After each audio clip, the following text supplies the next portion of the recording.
jou daaglikse CLF-inspirasie, arm gemeentes. Maar nou is ek eers op pad Jerusalem toe, met geldelike hulp vir die gelowiges daar, Romeine 15 vers 25. Almal van ons weet dat daar baie arme mense in die wêreld is. In baie lande is daar hongersnood, en daardie lande het nie geld om kos vir die mense te voorsien nie.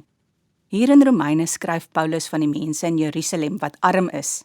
Hulle het swaar gekry onder droogtes, misoeste en ander probleme. Die gemeentes waar dit beter gegaan het geld bymekaar gemaak en vir Paulus gevra om dit na die gelowiges in Jerusalem te neem. Dit is deel van die kerk se werk. Ons gee so maklik geld uit op onnodige dinge. Dit is ons plig om vir God se werk ook geld te gee.